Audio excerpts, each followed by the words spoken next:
Eyang Adipati Sidamira. Sing niku. Niki sing ijo niki. Nggih. Oh, iya. Itu cikal bakal.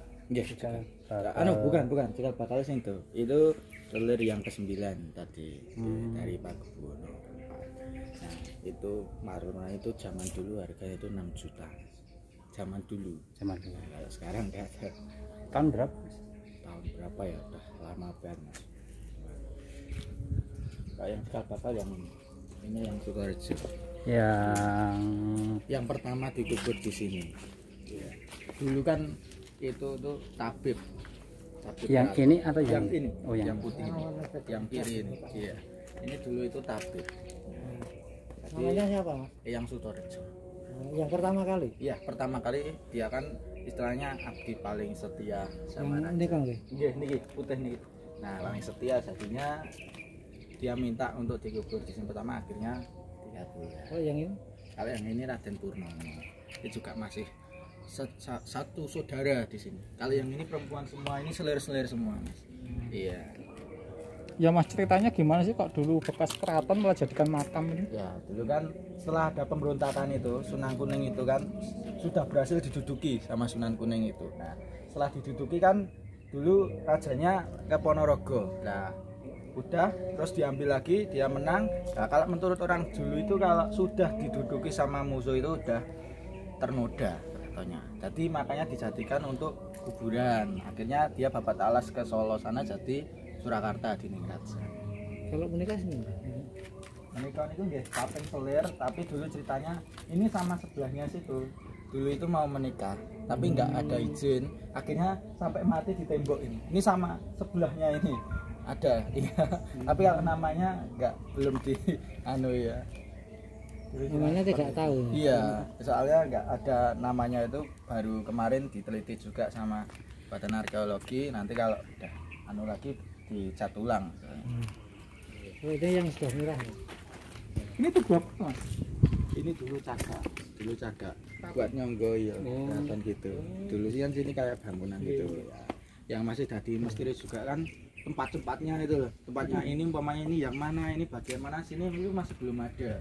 Baru masih teliti. Cuma taunya tadi yang batu dua itu tadi kan itu raja, tempat tidur raja. Itu pendopo.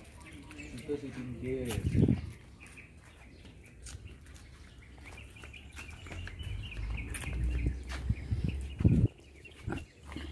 Kalau yang di luar ini Mas, yang semisal di situ, situ juga, itu juga makam. Iya, makam semua. Kalau sini campur, ada yang kerabat, ada yang umum juga. Oh. Ini yang dalam ini bentengnya luasnya kurang lebih 2,5 hektar. 2,5 hektar ya. Yang dalam ini. Terus kalau kerajaan Kartasura itu berapa tahun berdirinya? 339 tahun. 339 tahun. Yang lalu. Iya, yang sekarang besok 11 September itu 340. Terus lama kekuasaan berapa tahun? Dulu cuma 60 tahunan, Mas. 60 tahunan. Ya, 60 tahunan. Terus terjadi pemberontakan itu ya dari sebenarnya dari dulu perang pertamanya dari Trunajaya itu perang itu, terus dia sama Batavia itu akhirnya narik sama Sunan Kuning itu anak berusia 15 tahun dijadikan Amangkurat, dijadikan raja istilahnya, raja tapi bukan diakui, cuma dijadikan komunitas itu tadi. Dia jadi raja untuk memimpin di sini, akhirnya menang. Nah, dulu sini kan pintunya sebenarnya yang itu depan.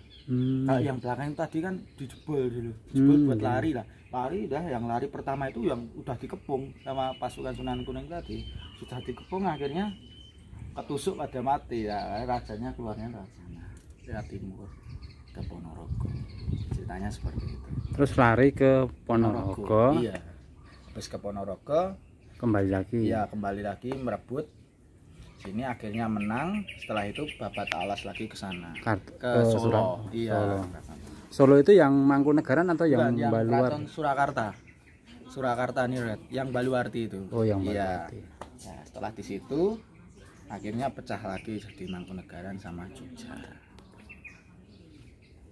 Jadi ini malah justru sebenarnya yang paling tua. Dulu kan sini bekas ibu kota sini tuh. Dulu ibu kota Mataram Islam pertama sini Kartosura itu.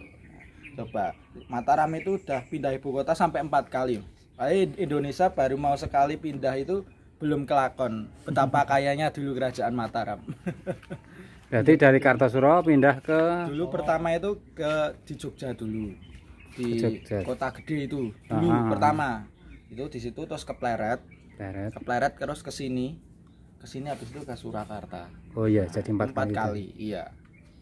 Sini berarti yang ketiga ya berarti. Iya.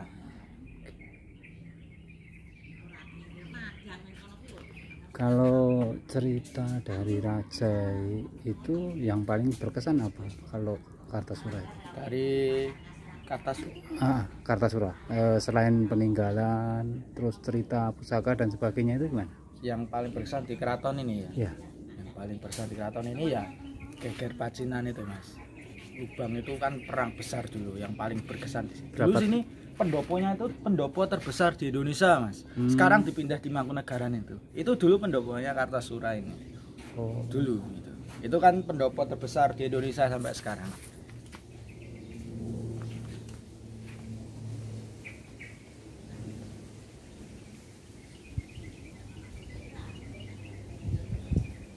Terus apa ya? Kalau cerita yang merakyat itu apa? Di sini itu yang merakyat soalnya keratonnya kan kurang dikenal lah ya, kurang dikenal masyarakat. Nah, itu dulu kalau ceritanya itu di sini tuh cuma Geger Pacinan itu, terus dia lari sama sini itu ibu kota dulu. Yang paling heboh dulu kan ibu kota di sini. Nggak ada pusaka gitu? Pusaka nggak ada. Dulu sini juga sempat buat uji nyali juga. Tapi nggak ada yang berhasil dari yang hari Panca itu yang kita itu dulu buat uji nyali.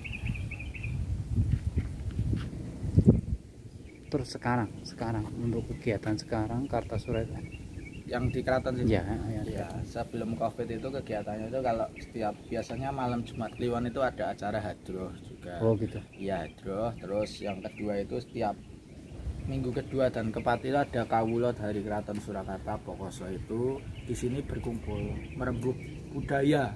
Jadi sama-sama nanti supaya sejarahnya dari dulu sampai sekarang itu nggak belok-belok ya itu. Jadi siapapun boleh gabung, nggak masalah. Itu semuanya boleh gabung. Kita di situ sama-sama membahas tentang kebudayaan. Siap, mantap.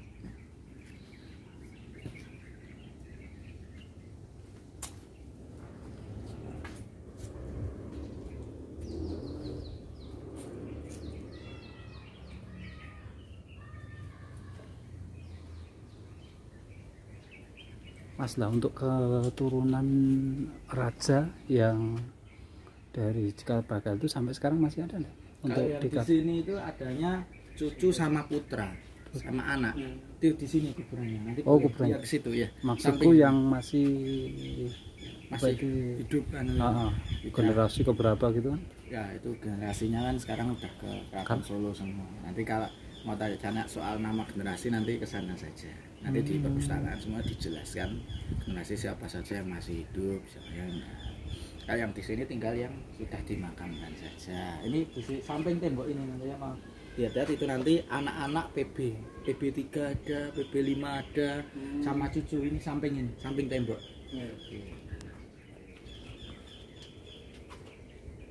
Berarti luas wilayah ini hanya untuk makam. Oh iya, makam, tapi tahun 2012 itu setelah masuk cagar budaya sudah nggak boleh buat makam. Oh gitu. Iya, jadi untuk istilahnya untuk wisata religi, untuk pembelajaran anak sekolah seperti itu. Oh, jadi stopnya 2012. Iya, 2012 masuk cagar budaya itu.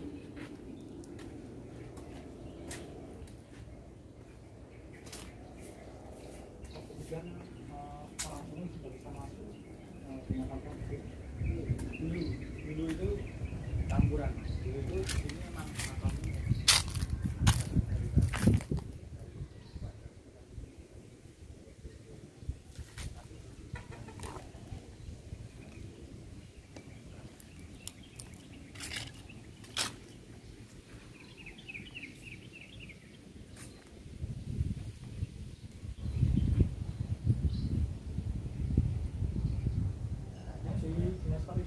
Saya jaga sini mas, bersih-bersih dia, cuma sendiri jadi kondisinya ya seperti itu.